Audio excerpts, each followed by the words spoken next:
Yeah. I just don't like it soggy. I like it crispy. Yeah, me too.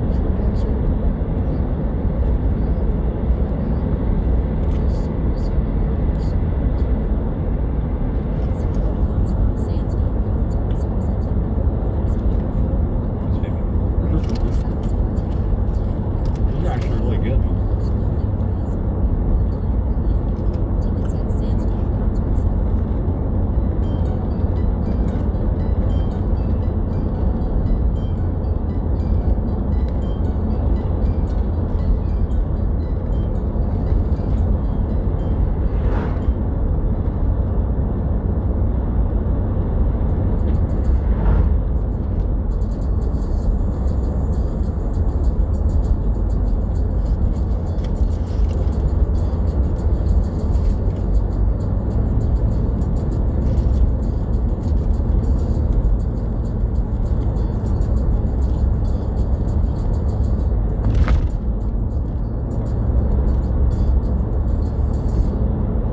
Charged me $4.75 for one beer though. That's kind of pricey. Was it good? Oh, of course it was. It was New Belgium Brewery in Fort Collins. That is 1554, I think is what it's called. It's a really good beer, but it's like $9 a six pack, so I don't really buy it very often.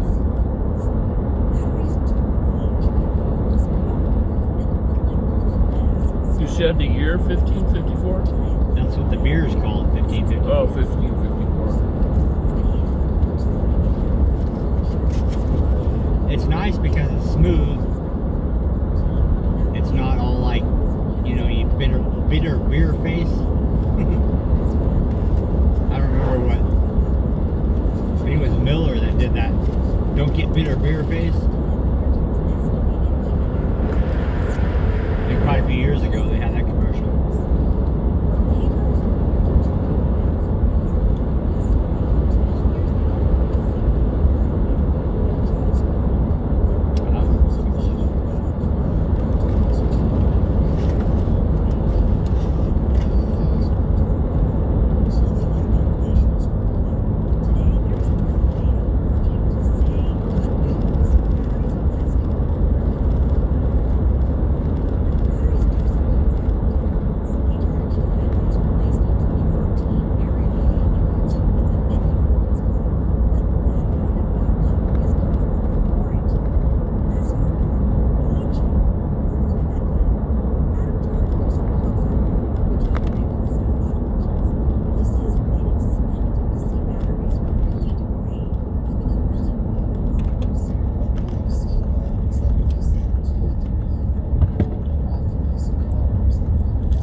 Be a really good sunset. Yeah, that's what I was thinking. It's really breaking up. I said that this morning. I totally caught that. Wasn't it? Did you see the sunrise this morning? Yeah. Because when I went out, it was cloudy as fuck. And raining. I went out around 4 looking for the blood moon because the solar or the lunar eclipse. Maybe it was yesterday I did that. You couldn't see it though because it was too cloudy. You couldn't even see the moon. It was so thick. I got pictures of it a few years ago when it was in Steamboat, or when I was working at Steamboat.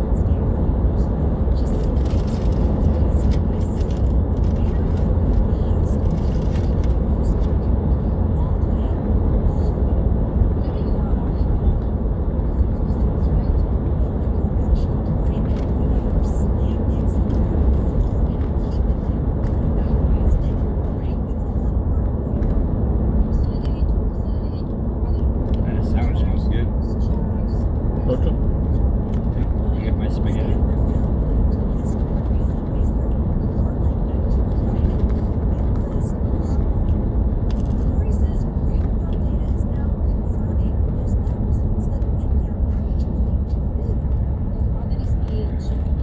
you? No. Meanwhile, the systems that take care of batteries keep getting better. A lot of new EVs have a different battery system that lasts longer.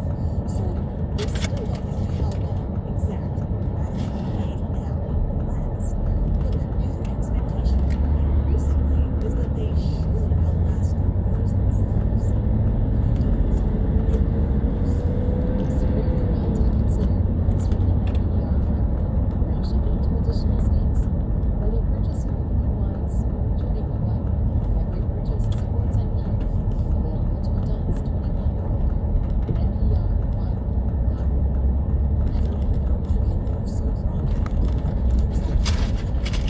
No, no, no, no, no. I got it.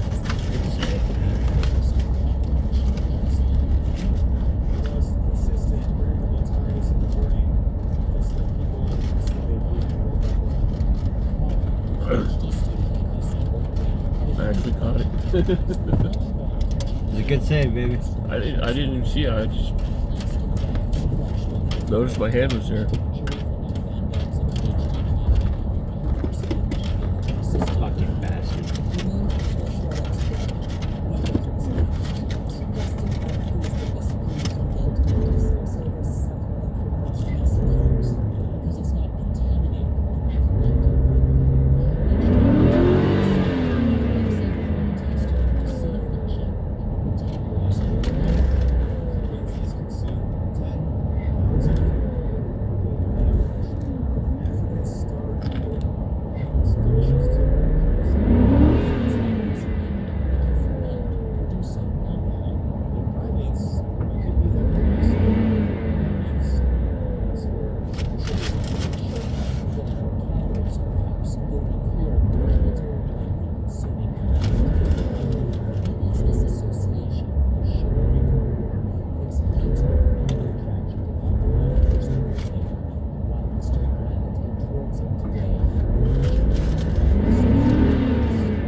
What is that up there, please?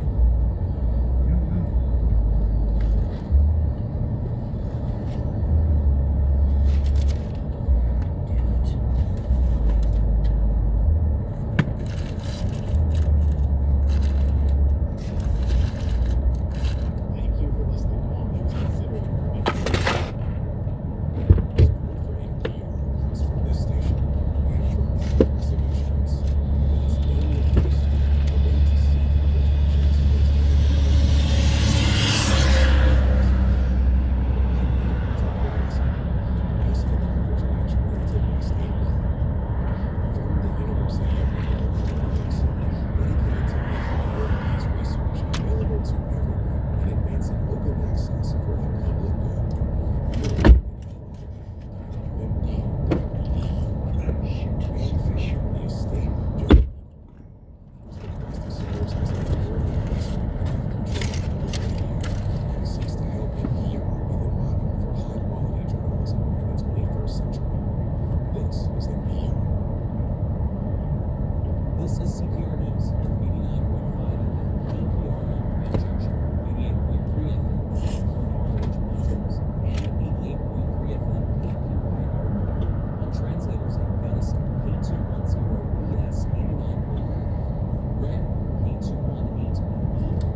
remember watching this video.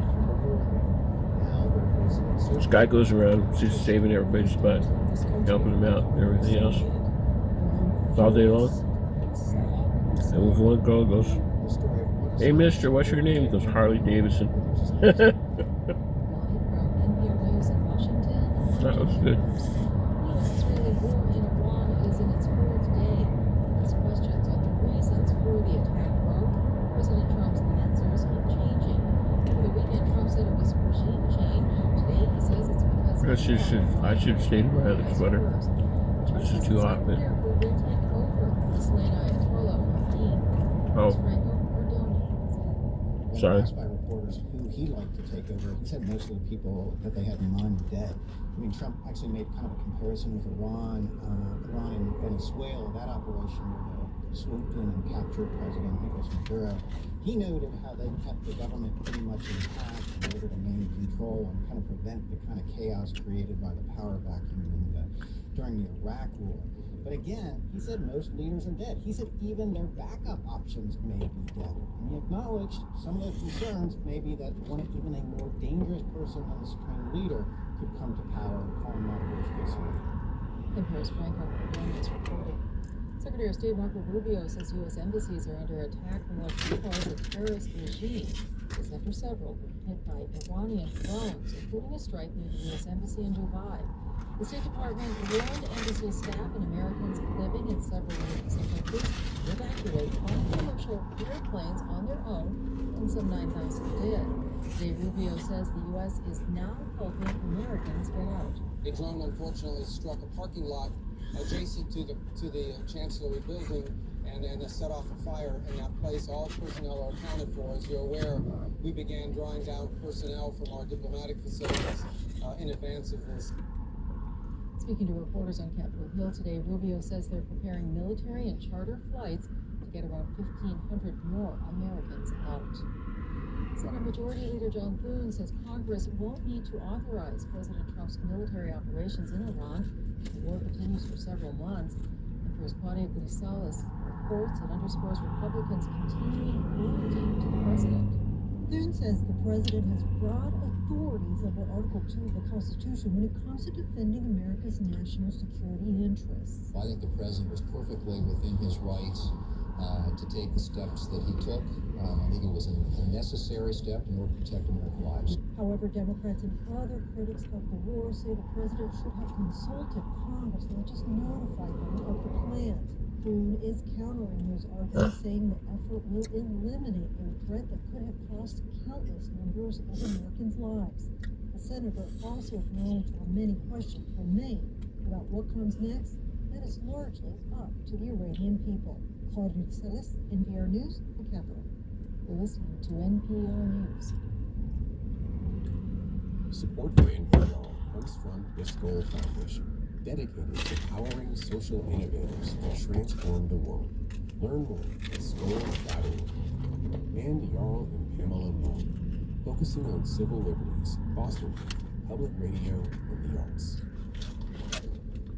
This is CPR News. I'm Fernando Frescos. Denver is a finalist for the 2028 Democratic National Convention. The city is one of 5 left, including Atlanta, Boston, Chicago, and Philadelphia. If Denver wins its bid, it could draw tens of thousands of people to Colorado. Once again, put Denver at center stage as the Democratic Party races toward the next presidential election. Denver last hosted the DNC in 2008. That's when Barack Obama accepted the nomination at the Denver Broncos Stadium ahead of his successful first presidential campaign. Xcel Energy posted a massive profit last year. CPR's Ishan Thakur has more. Xcel's Colorado subsidiary earned $678 million in profit in 2025. That came despite the company taking a nearly $300 million hit to pay the costs related to the Marshall Fire. Part of the company's profit comes from higher customer bills to pay for things like new power or gas lines. The earnings come as Xcel is also forecasting huge, potentially double-digit increases in customer bills in the next 5 years. That's because the company expects to spend billions of dollars to keep up with spiking demand for electricity. It says parent company, based in Minnesota, also reported more than $2 billion in earnings last year. I'm Ishan Takro, CPR News. The Air Force Academy is increasing security measures as a result of what it calls the current world situation. Actions include the suspension of the Trusted Traveler program. Wait times for passes and inspections could increase. This is CPR News. Support comes from Common Spirit Health. Hospitals, clinics, and caregivers committed to advancing healthcare with clinical excellence and human kindness in Colorado, Kansas, and Utah. Common Spirit Health. Human kindness lives here. Support comes from Sky Canyon Veterinary Hospital with advanced orthopedics and soft tissue surgery, CT imaging, and general care for dogs and cats on River Road in Grand Junction. SkyCanyonVeterinaryHospital.com. This is All Things Considered from NPR News. I'm Marta Severs. My name's Scott Tetra. The U.S. Israeli war on Iran is straining relations with some U.S. allies. Tonight, France's president said the U.S. and Israel are acting outside international law. Germany's Chancellor the White House earlier today, President Trump gave weak merits for warm welcome, but he had some harsh words for other Europeans.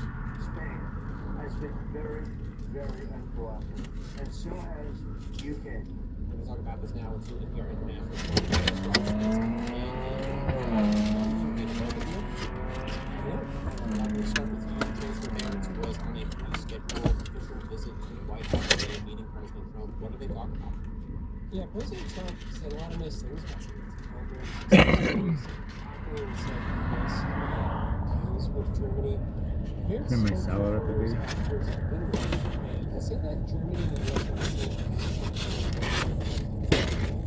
terrible regime in Iran. And he also said he and Trump talk about what happens when Grab a big salad. Huh? A big salad. Huh? This is true for oil prices. I said an incredibly big salad. That's the reason why we all hope that this war will come to an end as soon as possible. So we are hoping that the Israeli and the American army are doing the right things to bring this to an end. Rob, how does what Merritt said today Square with what he said in the past. Yeah, the tone has changed a little. 2 weeks ago at the Munich Security Conference, I watched Chancellor Merritt deliver a speech where he declared the international rules-based order dead. He said this new order politics and the Trump administration, Russia, and China was the new reality. He called on Europe to unite so that democracy can survive. He characterized these big powers as international bullies. But now that the U.S. and Israel have attacked Iran, Merritt is signaling support. So it's a bit of a reversal. Lauren, is it fair to say there was a bit of a reversal in the United Kingdom as well? Yeah, absolutely. So the UK Prime Minister Keir Starmer initially said he would not allow the US to use British military bases to attack Iran. Spain said that too, prompting that Trump you were there. Then after the US and Israel launched their war and Iran retaliated against British allies in the Gulf, Starmer reversed himself.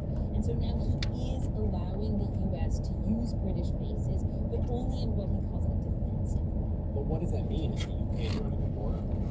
It's kind of a matter of perspective. Like, the UK is sending a warship to protect its air base in Cyprus, which was hit by Iranian bombing. Starmer's critics accuse him of dragging the country into what they call an illegal war. One MP called Starmer Trump's Beetle. That is what critics, you'll recall, said about Tony Blair way back in 2003 when he joined the US-led Iraq war. They called him George W. Bush's Poodle. But others compare this moment to a famous scene from a movie 2 decades ago. The film was called Love Actually. It's when a fictional prime minister played by Hugh Grant stands up to a voting American president and Starmer made this impassioned speech in Parliament saying Britain doesn't believe in, quote, regime change from the skies. And he also said this. We all remember the mistakes of Iran, and we have learned those lessons. You know, Starmer does not want to be Tony Blair's legacy, really damaged by that Iraq war decision. Hundreds of thousands of people were killed in that Iraq war, including about 180 British military personnel. But all of this has left Trump very unhappy with Starmer right now. Just like President Bill Obama was very unhappy. Let's talk more about reality. Why is Trump not happy with Starmer? He went on a tirade because today against the independent reporters. This is not the age of Churchill. I will say the UK has been very, very involved. So Trump, they're saying Starmer is no Churchill, no Winston Churchill, the famous World War II British Prime Minister. Incidentally, I recently You want interviewed vegetables and Churchill's bread at this? grandson a few days ago. He is a veteran UK politician himself. He accuses Trump of destabilizing the US-UK special relationship. There's a tomato down there. He told me his granddad would not have liked Trump. It's worth noting that Starmer has really courted Trump, and he's not one to criticize Trump firmly. But Starmer is also looking domestically, and polls show that many, many more Britons oppose U.S. military action against Iran than support it. Lastly, Rob, I'm going to go back to you. We heard what German leadership is saying about this. How do Germans themselves view this war? Yeah, a poll by National Broadcast Corporation showed 59% of Americans do not support these attacks on the Corey mentioned how unpopular the Iraq war was in the UK. I mean, it was also really unpopular with Germans, and in many ways, Germany has had to deal with the destabilizing consequences of that war, which over the next decade led to instability throughout the Middle East and then more in the spring. More than 1 million migrants from the East eventually ended up seeking refuge in Germany. This in turn helped fuel the rise of the far right here. Merz himself warned this past weekend that a war in Iran could turn to what he called an Afghanistan or Iraq-style quagmire that would have a profound impact on Europe. And he's talking about Europe bracing for yet another wave of migrants, except this time from Iran. There's no longer much tolerance for that scenario. That is NPR's Berlin correspondent Rob Schmitz and London correspondent Lauren Freyer. Thanks so much, both of you. You're welcome.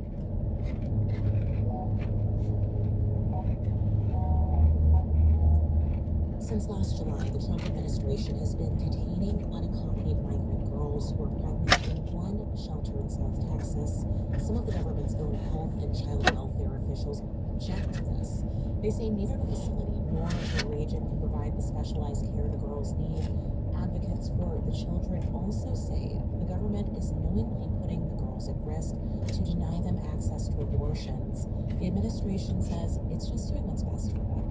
The California and Texas newsrooms have been investigating this story, and Mark Betancourt is the lead reporter. He joins us now. Hi there. Mark, let's just start off with these girls. They're being detained in just one shelter. Is that normal? No, usually pregnant kids who get picked up by immigration authorities without a parent or guardian are spread out in shelters or foster homes around the country. But we spoke with 7 people who work at the Office of Refugee Resettlement, or ORR, that's the federal agency that has custody of these kids. These sources asked not to be named because they're afraid of I don't really want the bread, but I'll eat the They said vegetable. in late July, the acting head of ORR, Angie Salazar, ordered the agency to start sending all pregnant kids to this one shelter Bread in is a San bird. Antonio, Texas, near the border with Mexico. And they say that's not unusual. Why unusual? What is the Oh, issue yeah. with animal in place? Well, this is not a medical facility, it's a group home. So it's not a place you'd want to put lots of people who could need special medical care. Our sources say there haven't been any major medical problems I so don't need that, far. baby. Thank you. But my reporting partner Moses Michelle and I spoke to several doctors who all say the younger the girl, the higher risk to the pregnancy. And some of the dozen or so girls sent to the shelter so far are as young as 13. At least half of them are pregnant because they've been raped. For many of these girls, there's also the stress of the journey to the U.S., including poor nutrition and little or no prenatal care. And are they more at risk at the Texas shelter than they would be somewhere else? Yes, so for starters, the health experts we spoke with said the region doesn't have enough of the specialized care these girls could need, especially in emergencies. Annie Leone is a nurse midwife who has worked with migrant girls in South Texas. She pointed out that the state's approach to health What is that over in there? particular, its abortion ban, has limited obstetric care there. It's not good to be a pregnant person in Texas. Just straight across? To put this community Where those Texas pillars are? Outside? Is that a graveyard? regions of Texas. No. Yeah, it's not good. Or is that a park? There's a train over there. There's a property down here. Not set up to handle many pregnant kids all at once. How so? The railroad tracks go by. Could be the where it looks like gravestones. Could be their electronic things for the The what? That's part of why officials They're electric boxes, big silver boxes they put on the side of the railroad. Facility, it's called Urban Strategies. Didn't answer our There's question. the tracks running around right there. And what did you hear Health and Human Services, which oversees placement decisions, follow child welfare best practices. Hilliard also pointed out that the Biden administration sent more than 100 pregnant girls to this shelter over its 4 years, but a former ORR official under Biden, Jen Smyers, told me that's comparing apples to oranges. There were way more kids in federal custody then, so the agency sometimes didn't have a choice where to place them. Also now, kids stay in ORR custody for much longer, so there's more time for medical problems to come up. So then, why is the government doing this? I asked current and former ORR officials, We'll go down there and find out what that is. specialists. None of them knew why the administration would choose to put all the pregnant girls in one place and at this shelter in Texas, given that their own experts told them not to. But all these sources who know this system are convinced that kids are being sent to Texas so they won't have access to abortion. Here's Jonathan White, who ran the agency's unaccompanied children program during the first Trump administration. It's an effortless way to have federal government officials deny girls the right to access to abortions. All they have to do is send them to Texas. I mean, that's a very smart story. Walk us through the thing. Well, the most important to send kids to this shelter is also looking at everything all the state legislators do. Oh, Lord. Regulations to say that if a minor requests an abortion and they're in a state, Texas, where it's almost totally banned, ORR has to go into a state where it's available. But now the administration is saying that taxpayer money Just want to stay a while longer. We're gonna stay here a while. So ORR is in the process of rescinding that rule. The details of this rule change are still under review, so they're not yet public. But our sources worry that once pregnant kids are detained in Texas, ORR won't be able to move them out of Texas to get an abortion. We asked HHS specifically if that's the goal, and the government told me that's both. That's Mark Betancourt with the California Newsroom. And here with this story with the Texas newspapers. Michelle, thank you so much. Thank you. Listening to All Things Considered from NPR News. Israeli Jews are celebrating Purim and drawing parallels with the war in Iran and the ancient biblical story. That's next on All Things Considered. This is CPR News. I'm Nathan Fernando Frescas. Thanks for being along with me this Tuesday. Thousands of asylum seekers from Afghanistan came to the U.S. after the war there. Some made Colorado their new home. Now they're facing uncertainty under the Trump administration. All he's done is love this country and work hard and assimilated. And I'm furious, I'm sad, I'm scared. The story of one asylum seeker who made Denver home. That's at 5:50. Well, it's still a ways away, but forecasters say Boulder could see some snow on Friday. The National Weather Service says there's an 80% chance for snow on Friday, with clearing skies for the weekend in Boulder, with temps rising to the 70s by next Monday. This is CPR. Support comes from Grand Junction Symphony Orchestra, presenting Soundtrack of the Land, featuring highlights from West Side Story, Victor Herbert's Cello Concerto, and drone footage of Western landscapes set to music, March 7th and 8th, GJSR.org. Support comes from Credit Union of Colorado, proudly calling Colorado home for over 90 years, dedicated to showing up for the community and putting people first. Learn more at cuofco.org. Hi, Monica Vischer here, Program Director of CPR Classical, and we are looking for honored hosts. Would you like to share classical music on CPR Classical? Find out what it takes to be a classical host at cpr.org/jobs. Thank you for choosing to donate during the member drive. Because of you, CPR can continue to do its best work for you, your community, and your state. You truly make a difference. Thank you. Support for NPR comes from this station and from the estate of Joan B. Croft, whose bequest serves as an enduring investment in the future of public radio and seeks to help NPR be the model for high-quality journalism in the 21st century. From Charles Schwab, offering investors choices like full-service wealth management, advice, investing, and trading on Thinkorswim. Learn more at schwab.com. And from the John D. and Catherine T. MacArthur Foundation, at macfound.org. It's All Things Considered from NPR News. I'm Scott Detrow. And I'm Juana Summers. The Jewish holiday of Purim is celebrated today. It's centered around a biblical story set in ancient Persia, that is modern-day Iran. As NPR's Daniel Estrin reports from Israel, the holiday is resonating differently with the country at war with Iran. At a small gathering in a top-floor Tel Aviv apartment, the biblical Book of Esther is recited in Hebrew from a parchment scroll. It's the holiday of Purim. The tradition is to boo and make noise when the villain's name is read. The villain of this biblical story is Haman, the advisor to the Persian king who plots to kill the Jews of the empire. The plan is foiled, and an enemy is killed. Rabbi Adi Elefant is hosting the holiday party. He's an Orthodox rabbi from the Hasidic religious movement Chabad.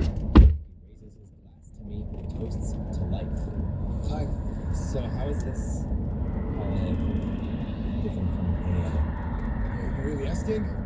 Everything happened then, happened now.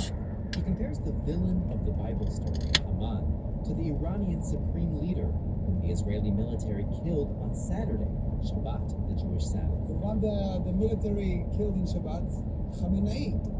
It's the same name. Haman Amenei. It's the same name. And they both want to do the same thing. They want to kill Jews around the world. Israel considers Iran its arch enemy. The Islamic Republic's leaders have chanted death to Israel for decades. The rabbi says Khamenei's death has given him another reason to celebrate. From Shabbat, I'm in heaven. I was waiting for this all my life. On Saturday, an Iranian missile fell just a few blocks away from the rabbi's home, killing a woman. As missile fire continues, Purim holiday parties are officially canceled. But the war hasn't stopped many Israelis from still partying. They're just taking their parties underground. Into bomb shelters, like this dance party with a DJ captured on social media. Israeli Prime Minister Benjamin Netanyahu also referenced the holiday at the start of the war. The boss of the war. In ancient Persia, Netanyahu said in a video address, an enemy rose against us and was taken down. He said now, like then, Iran's evil regime will come to an end. Daniel Estrin, NPR News, Tel Aviv. Hamnet is one of the films nominated for Best Picture at the Academy Awards. It is a fictionalized story about how William Shakespeare was inspired to write his masterpiece, Hamlet. Tell me a story. What story would you like? Something that moves you. They took a special kind of director to tell this moving story, Chloe Zhao. She is nominated for a Best Director Oscar and could become the first woman to win the award more than once. Here's Natalie Babarko talk with her about the filmmaking process. Chloe Zhao says she believes in ceremonies and rituals, in setting an intention, a mood, a vibration for any event. Before Hamnet premiered at the Toronto International Film Festival last year, she led the audience in a somatic exercise. Breathe in and sigh. Zhao also likes to loosen up, like she did at a screening of Hamnet in LA last month when she asked the audience to dance with her. Zhao often had dance parties during her film production, so for our NPR photo shoot and interview at a hotel in Beverly Hills, I invited her to share her playlist. Gorgeous. Then we sat down to talk. I had a dream that we were doing this interview, and it started with a photo shoot, and there was a glass globe. No way. It so happens that on the desk next to us was a small glass globe, perhaps a paperweight. Well, me and the globe and the light from the world, they're all part of you. They're in your crystal ball.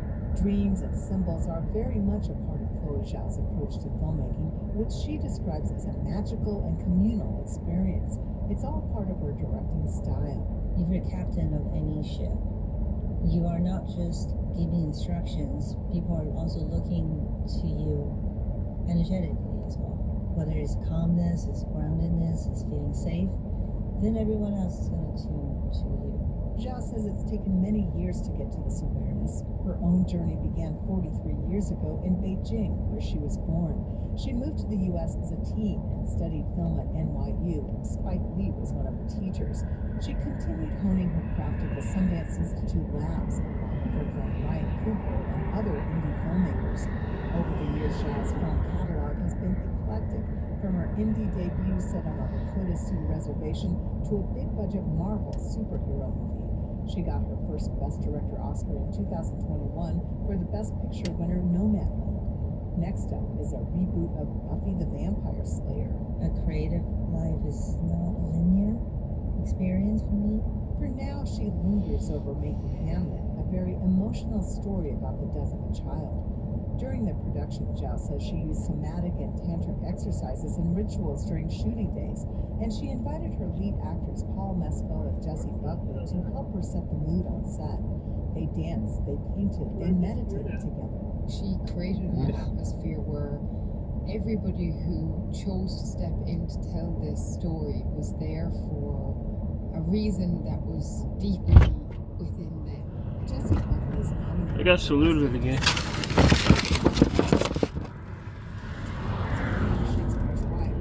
How to get saluted. Access points. Gently stir the waters where there's feeling and also center piece of music that I also felt was a tone and texture of essence. And that kind of became the ritual of how we worked together, and not just the cast were moving together, but the crew were and a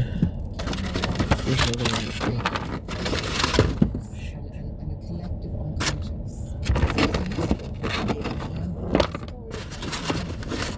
Zhao says it took 5 years and a million lessons for her to develop And I hope it could give people 2 hours. Yeah. And in the end, I think this one is just pulled.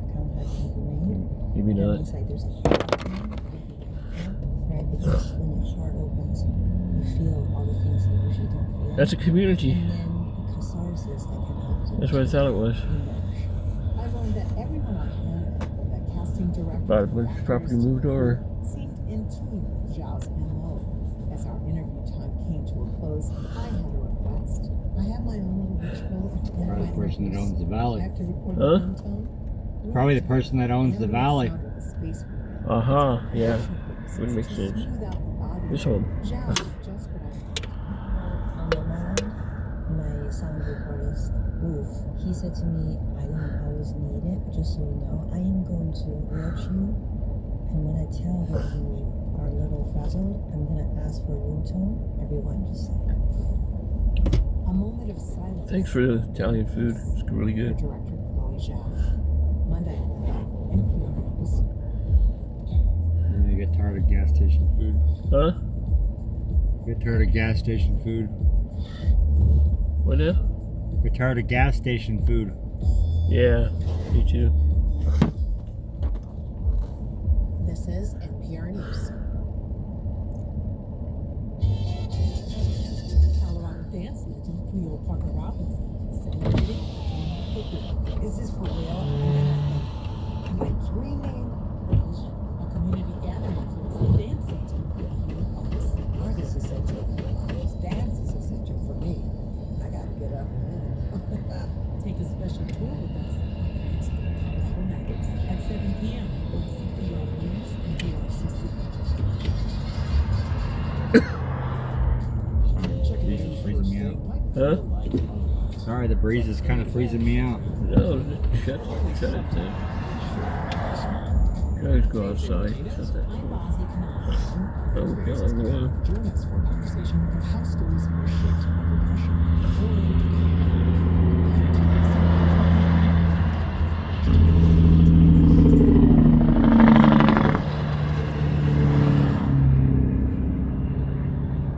Support comes from Bank of the San Juans, providing 2 locations in Grand Junction, branches in Beaker, Rangeley, Craig, and Oak Creek. Member FDIC, equal housing lender. Bank of the San Juans, one big happy little bank.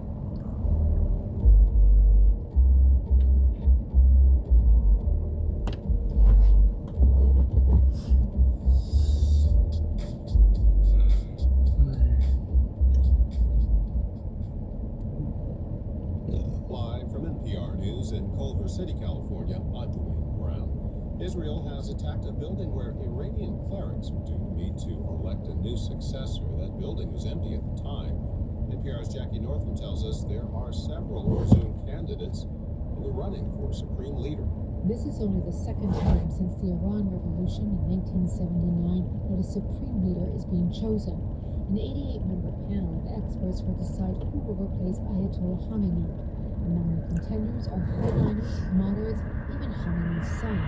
But Ali Bayaz, an Iran specialist at the International Crisis Group, says it's unlikely a decision will be made before the war is over because of the Where's this sunset supposed to hit? of bringing all the members Well, together. after 6. And second, whoever they select would have a target painted on their back. Bayaz says whoever is chosen won't have the same power Khamenei held over Iran for nearly 4 decades. I'm Jackie Northam, NPR News. Oil prices once again today jumped as the U.S.-Israel war with Iran weighs on the energy and financial markets. NPR's Scott Horsley tells us stocks fell across the board as gas prices increased by 11 cents overnight. Shipping traffic through the Strait of Hormuz south of Iran has come to a virtual standstill. About 20% of the world's oil typically flows through that way. Gasoline prices have also jumped, topping $3 a gallon for the first time since early December. The more they have to spend on gasoline, the less they have to spend on everything else. Fears of a consumer slowdown are weighing on the broader stock market. Natural gas prices have also jumped, which will raise both heating and electricity costs. Even before the war started, natural gas prices had climbed nearly 10% over the last year, and electricity prices have been rising at more than twice the rate of inflation. Scott Horsley, NPR News, Washington. Stocks fell across the board on Wall Street. This is NPR. This is CPR News. Fernando Frescas. Some people in Colorado are celebrating the killing of Iran's supreme leader. The war comes with a sense of unease. That little calico kitty's really getting attached to me. It's pretty cute. Waiting to see change for He'll go in here. Their freedoms have been I'll be doing something. This kind of big change He'll sit there and watch me. He says he's And then he'll go to bed. Despite that, he says it was a party at his family's restaurant south of Denver after hearing about the supreme leader's death on Saturday. Colorado high schoolers could soon have more options to take college classes. CPR education. That almost looks like an ocean water. State lawmakers advanced a bill to expand the state's concurrent enrollment program. It would allow students to take low or no-cost college courses at four-year institutions and technical colleges, not just within their own high schools.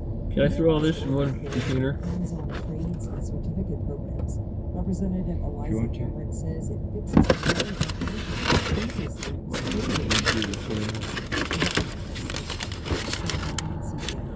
even as some it's confusing for plants. Flower bulbs are blooming weeks earlier than normal. Allison O'Connor is a horticulture specialist at Colorado State University. She says the warm, dry winter can also stress out plants even if they see flowers. Underwater. Focusing first on new plantings things you planted in the last season. That would be amazing. Then focusing on your trees because trees Good for you, right? have been around for a while. Me too. O'Connor says he's not on the sprinkler system yet. It still freeze at night. A couple of low-grade wolves wandered down into the Southern Canyon foothills last month. That's according to the latest GPS collar data released by Colorado Parks and Wildlife. It's likely the farthest east the carnivores have moved from the state since their reintroduction in 2023. The wolves are roaming widely looking for mates, but they won't find them on the front range. Colorado's 4 packs have established territories deep in the central mountains. This is CPR News. Support for NPR is the station. And from your part-time employer,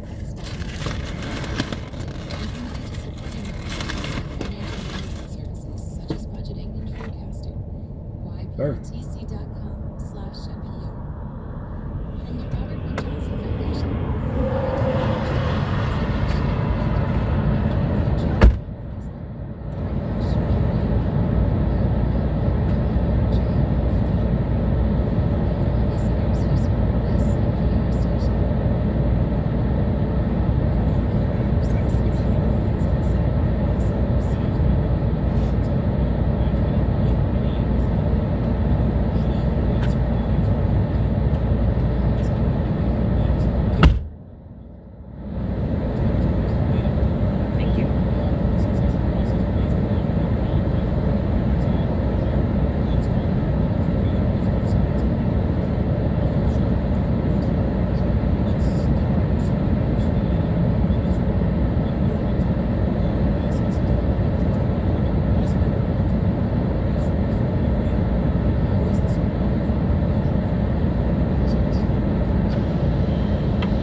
throw this in back, okay?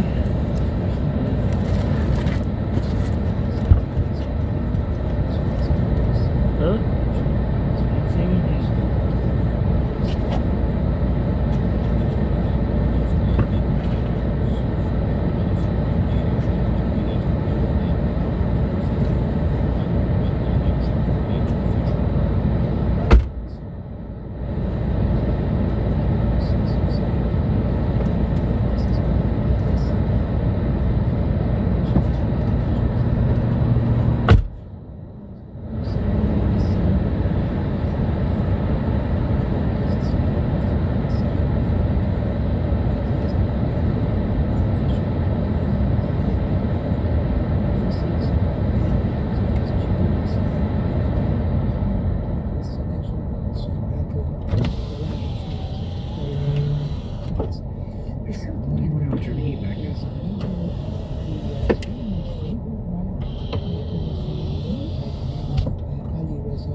important positions, including being in charge of all the religious seminaries in the country, which is, of course, a rather important political and clerical task. He is also currently a member of that three-member council that are supposed to be taking care of issues confronting the country until the next supreme leader is chosen. And finally, I would say a former head of the judiciary, gentleman by the name Ayatollah really tired. Okay. He comes from a well-established family, and therefore his brother also currently is the national security advisor. So he has sort of a pedigree in terms of his religious standing, etc. Why can't you go girl? Ties to the clerical establishment that might make him a suitable candidate. So I can do this on purpose. There is this tremendous amount of pressure. And now, walk us through what it would take for the regime to actually collapse. I think we need to keep in mind that it's not a tremendous thing. We see that even after the demise of the supreme leader and many of the high military officials, the country is still continuing firing missiles, etc. Law and order is still more or less there, and it hasn't collapsed yet. I think we have to keep in mind that for a regime to collapse, you need to have a serious opposition force that is able to play the role of a rival government and take over, etc. At this moment, as we speak, there is really no organized opposition inside the country. No part of the Iranian territory is under the control of an opposition force. And even though there is general popular discontent, this is not organized or sustained opposition that has been very episodic over the last 40 years. That's interesting for all of the widespread protests that we have seen rise up again. A clear opposition. That's right. The son of the former Shah, has a lot of sympathy both outside and inside the country. He has, of course, a symbolic capital as an inheritor of that thousands of years of monarchy in Iran. But at least so far, we have not really seen that he has the organizational muscle to be able to change the facts on the ground or try to unify the opposition. So that seems to be a liability.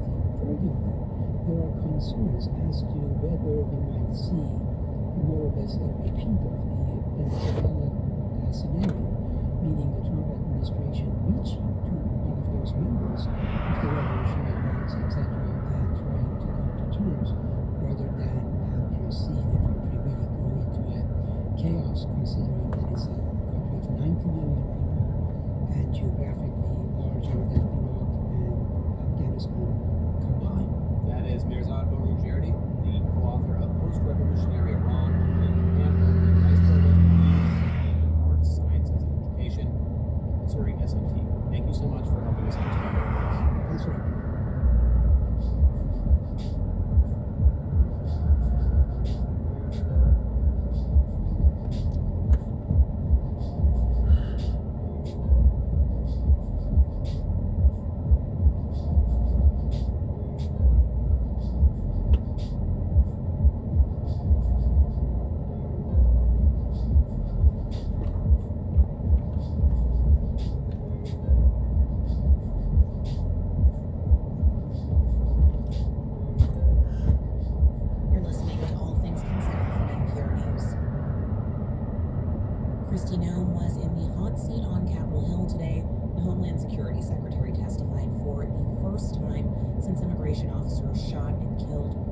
U.S. citizens in Minnesota. Are you falling No asleep? spoke as her agency is in the midst of a shutdown. Democrats and Republicans are at an impasse about funding it. No, without man. changes Let's to go home then. immigration enforcement. And the No, Secretary the faced sunset's like 10 questions minutes from both away. parties about Okay. immigration tactics. NPR's immigration policy reporter Jimena Bustillo was watching the testimony today. Homeland Security is now in the third week of this shutdown, so any sense where senators are on Democrats' demands? Democrats want to mandate immigration officers wear body cameras for more accountability, and that is the request that has the most bipartisan support so far. Even Noem said that she wants Congress to provide more money to do the body camera programs. But Democrats also want to mandate that immigration officers only use judicial warrants to enter homes. These are warrants signed by a judge, and in contrast to administrative warrants that are signed by the agency itself. Noem says that change isn't necessary, and she said administrative warrants are used regularly to arrest people in the country illegally. They've been used over 400,000 times, but only 28 times to enter homes. So there is still a lot of daylight between the parties on these negotiations and very few visible signs of progress. Meanwhile, Noem confirmed about 100,000 people in the agency are furloughed, and others, such as workers with the Transportation Security Administration, are working without pay. Right, and this hearing was scheduled immediately after the death of Alex Preddy, a U.S. citizen in Minneapolis back in January. Did that come up? Yes, several Republicans brought this incident. Sun rises in the west and sets in the east. Have been made, though he also said protesters shouldn't be threatening Flip it. immigration officers. Rises in the east, sets in the west. They what now?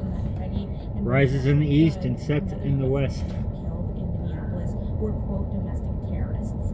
Noem said that's the information she got from officers during a chaotic scene. So that's and west. there's always room for improvement. That's Senators generally south. didn't see That's north, right? that analysis. Republican Tom Tillis then blasted Noem and pushed for further investigations of their death. Heading north, those clouds look nasty. To a mistake, which looks like under investigation. It's going to prove that Mr. Petty probably should not have been shot in the face and in the back. You don't protect them by not looking after the facts. Back on the other side of the mountain over there, they're all dark and hitting the ground and rolling across it. I was thinking, glad we're not there. U.S. citizen guests who were wrongfully detained by immigration officers to sit in on the hearing, and here was Noem's response to questions about whether citizens could be detained by immigration officers.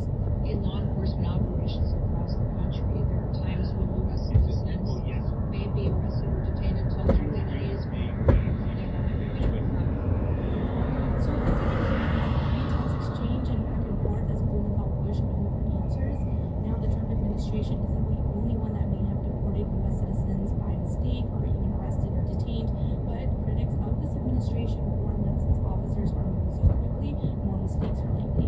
What's next for Noem and her agency? While Noem will have a chance to make a case again in the next story, we're not seeing a lot of progress at the same time on the funding for the department. NPR's Jimena Bustillo, thanks so Breeze much. looking cold.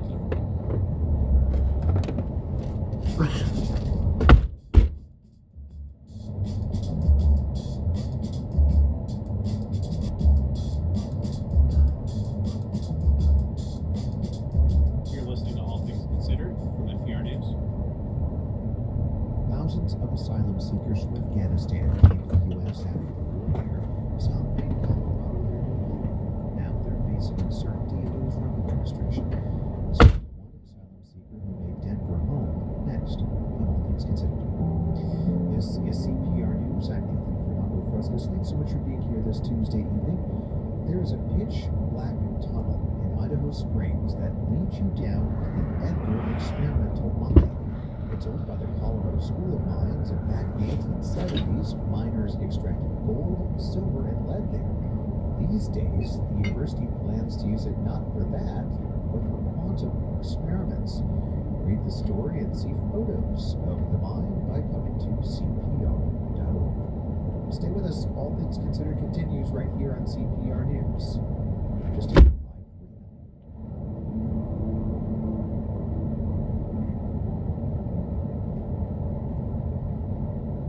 Support comes from businesses and organizations including Intermountain Health. video visits, in-person appointments, and life-saving emergency care. Learn more at intermountainhealth.org.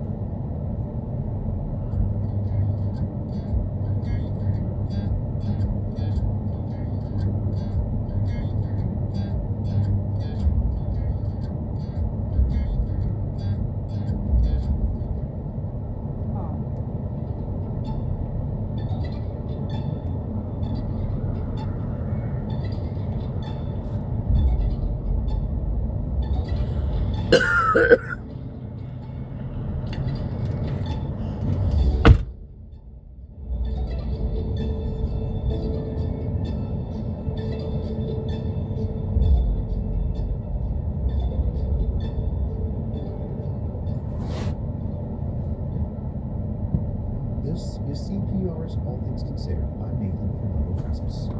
Thousands of people living in Colorado are seeking asylum in the U.S. Many in Afghanistan in the wake of the U.S. invasion. And last year, President Trump put a pause on all asylum applications, leaving hundreds of thousands of people in legal limbo. Reporter David Weinberg's family befriended an Afghan asylum seeker in Denver. Here's his story. The U.S. military withdrew from Afghanistan on August 30th. And it was shocking even to Afghans in the capital just how quickly the government collapsed and the Taliban took power.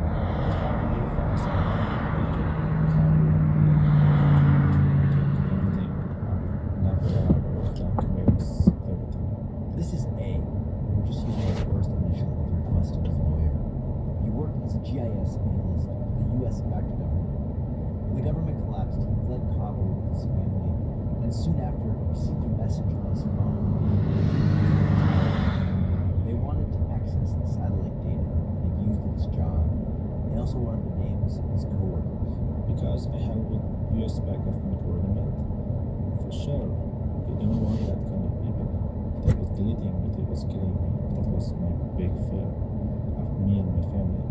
Because A had worked for the US-backed government, he was promised an emergency US visa, but Taliban checkpoints prevented him from getting to the airport. So along with his mom and brothers, they escaped to Iran. But A worried they would deport him back to Afghanistan.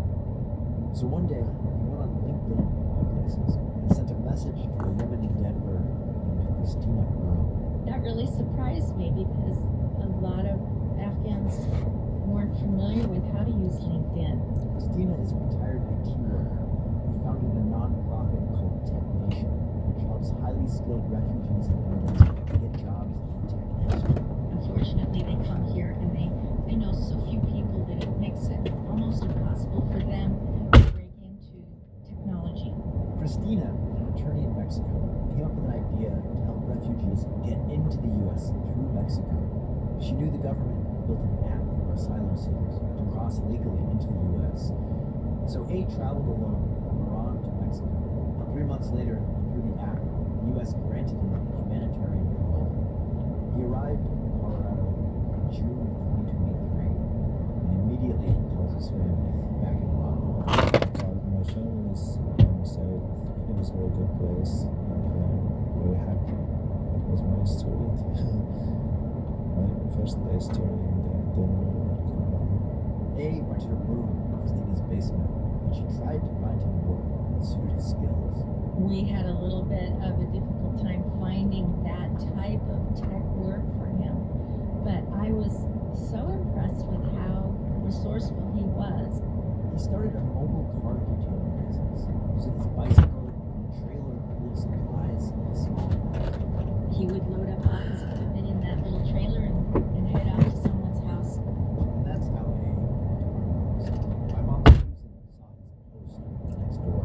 He rode over on his bicycle with his equipment, detailed his car, did a fantastic job. A couple years before my mom met him, my dad and I were in the same town. My sister and I were both living out of state. So A offered to help my mom anytime she needed. I was adjusting to widowhood with a 4-bedroom house and a good-sized backyard and had no idea what to do with much of any of it. A moved into an apartment with a few other friends from Afghanistan. He's become a fixture at my mom's house, helping out with odd jobs. For the last few years, he and his roommates would come over on Christmas Day. But this year, he received a notice to appear in person at an ICE check-in on December 16th. And my mom worried that something bad would happen and he wouldn't be here for Christmas. All he's done is love this country. Suddenly, I'm furious, I'm sad, I'm scared. I'm ashamed of the inhumanity and the lack of compassion.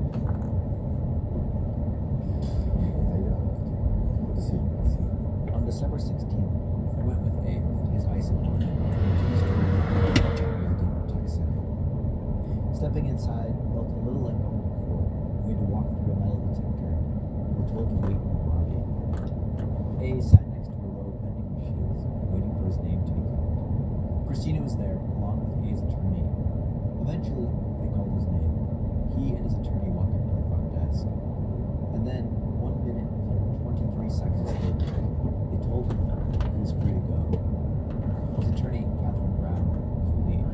At this point, they're not going to detain him. He's fine. He's good to go, which is good because when you don't attend an ICE check-in, we can come arrest you. And in this environment, they can arrest him at his merits hearing, which is coming up in court. I feel very good. Thank you everybody who come with me and support me. That's all. Thanks so much. I'm very happy. Ultimately, it's up to an immigration judge whether or not that could take years. The pause that the Trump administration put on Afghan asylum seekers does not apply to A's case. Meanwhile, his mom and several of his brothers are also in limbo in Iran, hoping that someday they can join A in the U.S. Afghans used to, during the Biden administration, have basically like 99% approval rate. Now that's not the case. This is Yael Shah, Refugees International. She says the Trump administration is pushing to deny more asylum seekers than the previous administration. But even if A were denied asylum, it's unclear what would happen next. Will the U.S. government try to deport Afghans? If not to Afghanistan, maybe to another country? So A is in limbo at the moment, with no home country to return to. Meanwhile, his mom and brothers are stuck in a precarious situation in Iran. They don't have any status right now. They live in hiding. If the Iran police take them and they will deport them back to Afghanistan, but they don't want to do that. Hello. Hi, how are you? Nice to see you. Merry Christmas. 9 days after his ICE check-in, A and his friends came over to my mom's house on Christmas Day. Everyone was in good spirits. We sat on the floor playing backgammon, while my mom made sure that everyone had a full plate of food. There's so much food. Whenever you come to my house, you don't eat very much. For Colorado Public Radio, I'm David Weinberg.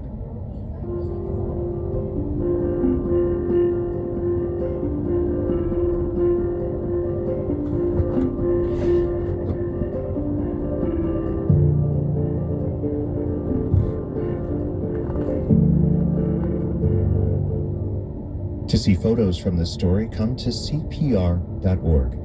Stay with us. More All Things Considered continues. It's just about 5:58.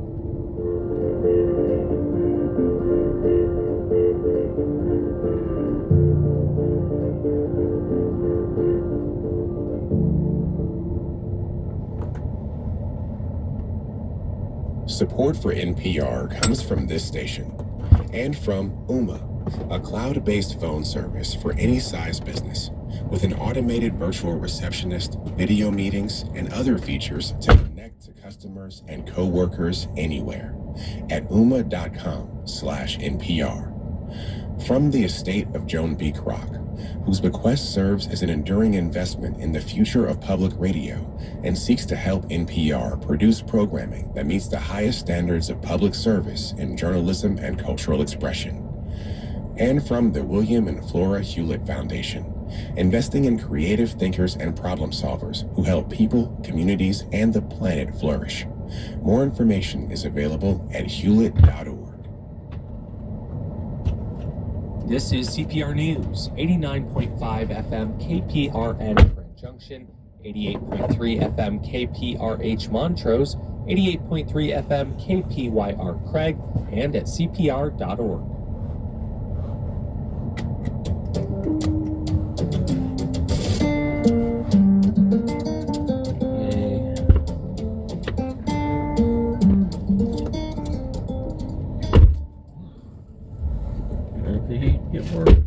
Support comes from businesses and organizations including Intermountain Health, offering video visits, in-person appointments, and life-saving emergency care. Learn more at intermountainhealth.org. Support comes from the Brass Bed Fine Linens and Furnishings in Cherry Creek North. Learn about their fine European linens for bed and bath and their commitment to ethically sourced down, plus their March event at brassbedfinelinens.com.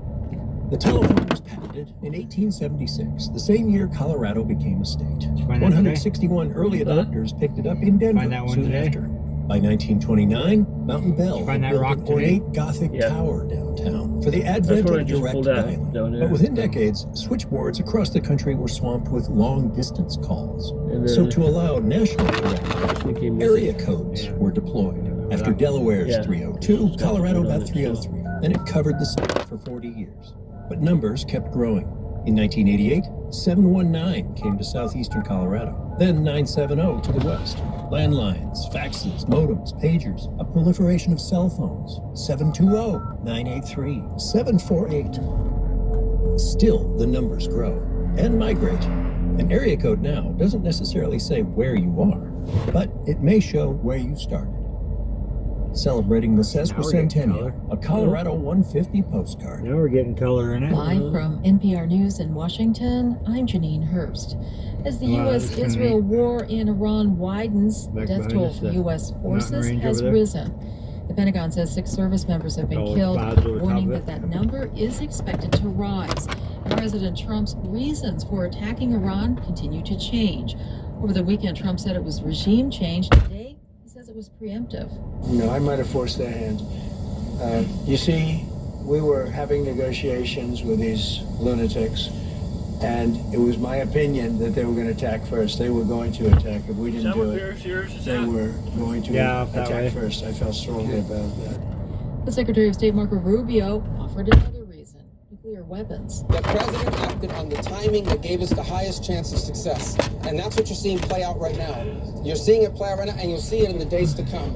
We will systematically take apart their missile program. We will destroy their ability to sponsor terrorism, by the way. We will destroy their factories. We will destroy their Navy. Speaking there to reporters on Capitol Hill today, the attacks followed weeks of a U.S. military buildup in the region as negotiations between the U.S. and Iran over its nuclear programs continued. President Trump says on social media that the U.S. Navy will soon escort oil tankers through the Strait of Hormuz and that the U.S. government will offer insurance to ships. As NPR's Camila Dominowski reports, insurers have refused to cover ships passing through the strait, and that's led to a complete halt of oil flowing through that pivotal bottleneck.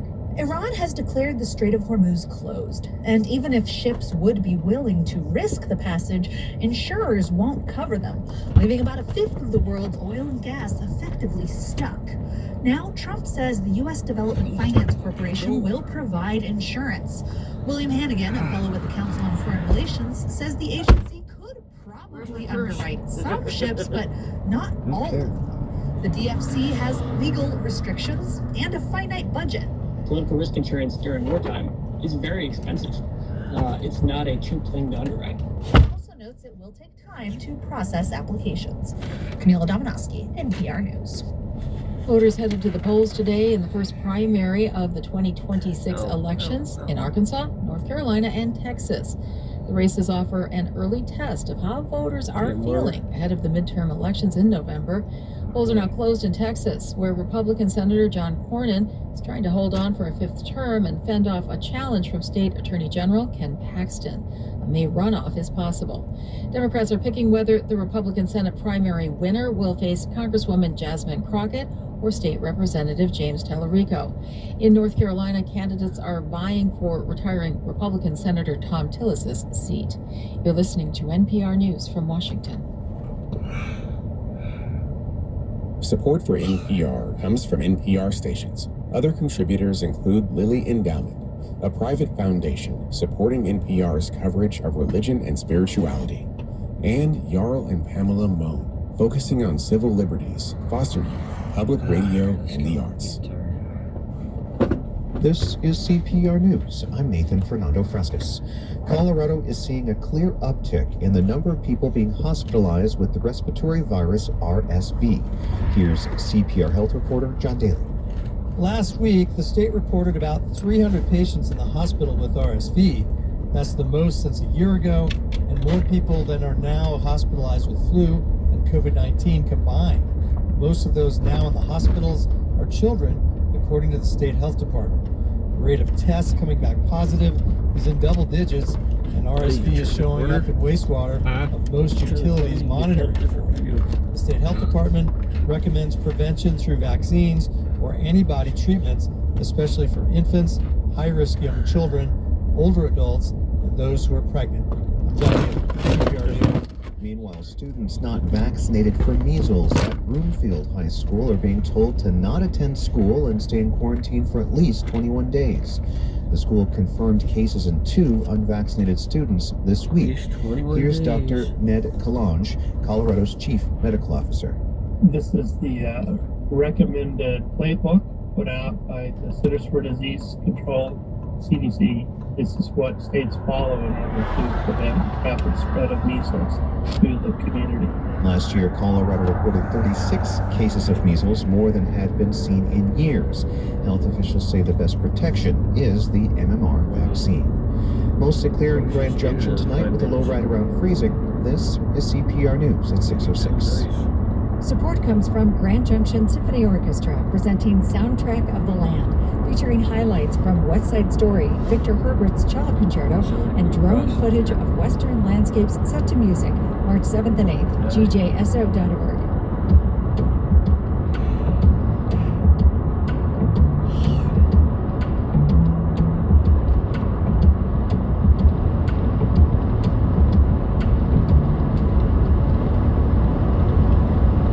This is All Things Considered from NPR News. I'm Lana Summers. Synopsis got down 3 days after Israeli airstrikes killed Iran's supreme leader. The country says another attack targeted the building where top Iranian clerics would meet to choose a successor.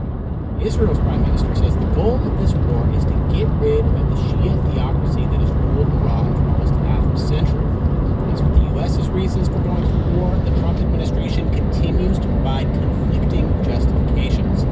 Here to discuss the widening war across the Middle East, we've got NPR international correspondent Aya Batrawi in Dubai and NPR White House correspondent Franco Ordonez here in Washington. Hey, I'm going to start with you. What is the latest on this Israeli strike in Iran today? Sure. So Israel's military says it's targeted the building housing the Assembly of Experts. Now that's the body of top Shia clerics whose job it is to choose a new supreme leader, but it's unclear if the Assembly was actually meeting at the time. I don't think that they were. But as you said, it came right after Israel's Prime Minister Benjamin Netanyahu said the aim was to end the theocratic regime there. Now, meanwhile, also today, thousands of people in Iran gathered for the funeral of an elementary school that was struck, in which over 160 students, most of them young girls, were killed, according to Iran, as well as 14 teachers. Now, Iran State TV had aerial footage of the huge gathering of mourners in the southern city of Manab, where the school was. That is the deadliest strike so far of this entire war. Now, Israel denies it hit the school. The U.S. military says it's looking into it. Iran says the school was hit Saturday morning, just at the start of these attacks.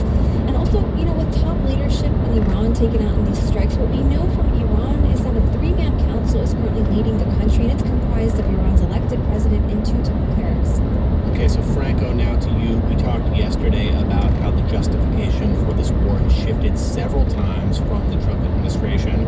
Secretary of State Marco Rubio said yesterday the U.S. followed Israel into the war. President Trump pushed back on that. What did he say? Yeah, it was actually the first time, Scott, when Trump answered questions on camera from the press since striking Iran. And that question about Israel leading the U.S. into war was the first one posed to him. And Trump forcefully rejected the idea, saying it was him who pushed Israel. I think they were going to attack first, and I didn't want that to happen. So if anything, I might have forced Israel's hand. Now that, of course, is very different than what Rubio said yesterday. He told reporters that the U.S. faced an imminent threat. because Israel was about to attack Iran and that Iran would have retaliated against U.S. forces in the region. I mean, those kind of comments led to a lot of criticism, particularly from the right. Israel was bossing Trump around and leading the U.S. into war, and it just appears that the White House is trying to get back to it. But this idea that Iran was going to attack first and worth flagging, this is yet another new justification for war, right? Yeah, it is. And I think that's part of the problem, because the White House just has all these confusing mixed messages. I mean, Trump also pointed to the number of protesters being killed as rationale for going to war. He's also talked about the ballistic missile program and the threat against U.S. troops and allies in the region. And today, he said if they didn't do what they're doing right now, Iran would have started a nuclear war. Of course, as we've reported many times, this is the same program, nuclear program, that Trump said was obliterated a few months ago. Aya, what can you tell us about the situation in Israel as well as the Gulf today? How Iran is trying to broaden this war? Well, we did see actually less strikes than we have since Saturday, and indications of that are that airspace has slowly started to open up again in the UAE as well as in Israel, and flights are slowly starting to resume again from these two countries. But we did see the U.S. embassies in Saudi Arabia and Kuwait hit in the past 24 hours, and a drone also sparked a fire at the U.S. consulate in Dubai tonight. We are also seeing several U.S. embassies in the region just shutting down, and the State Department advising U.S. citizens to leave more than a dozen countries in the Middle East. Now, Iran says its target is U.S. assets and bases in the region where soldiers are. But, its attacks have hit vital infrastructure and civilian infrastructure across the Gulf, including Qatari gas installations, and that shut down that country's gas production entirely. And you saw gas prices soar by 35% in Europe. Also, the Strait of Hormuz is still effectively shut down. That's where all of the Gulf's oil passes through to the rest of the world, and that has been shut down, and ships aren't moving in and out of that at all. Okay, Franco, I want to go back to you about what else President Trump is saying here. Did he give any more indication about what comes next, or what America would like to see when it comes to who leads Iran next?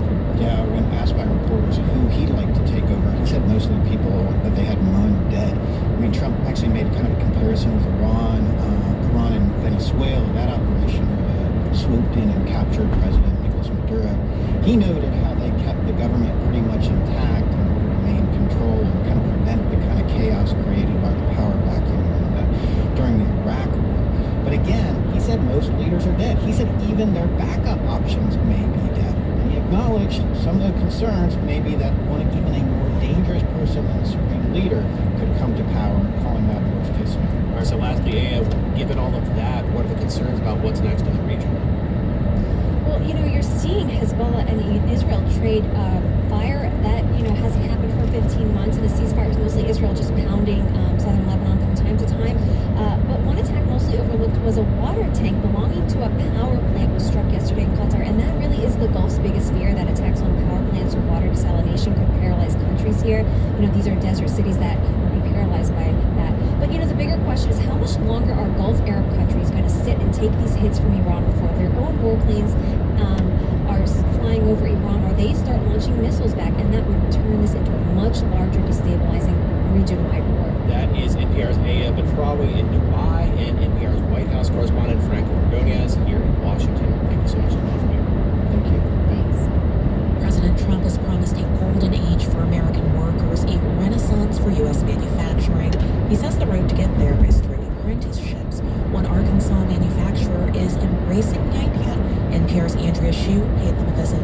My trip starts with a ride on a golf cart. Is that money on?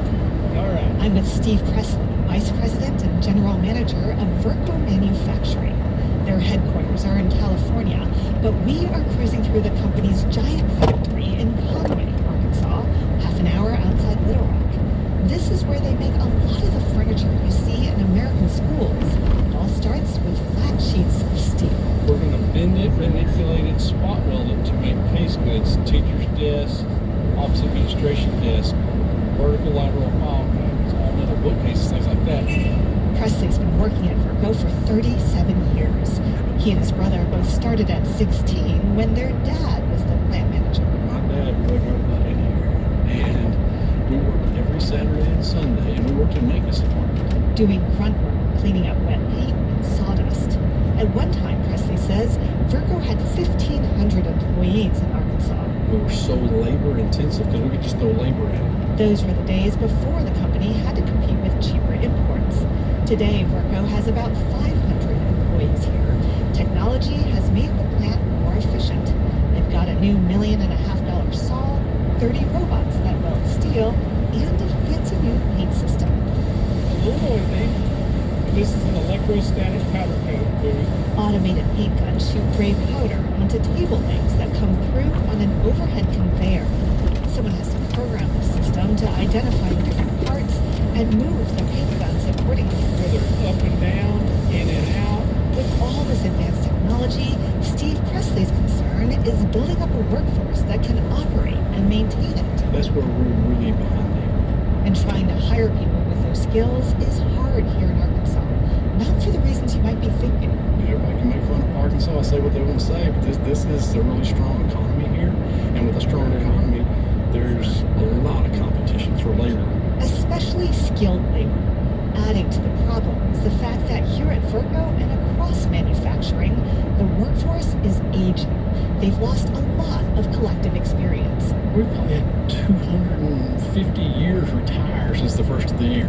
Presley knows in order for Verco to survive and thrive, he needs a deeper bench.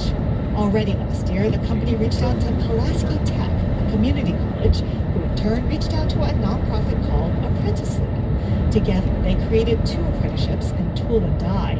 They're training up machinists to make highly customized tools that can handle measurements down to 10,000ths of an inch. That requires skill sets that you can't buy. So Verco plucked 2 promising workers from other parts of the plant and pledged to give them 3 years of training. Caleb Moss had worked in shipping and receiving and in the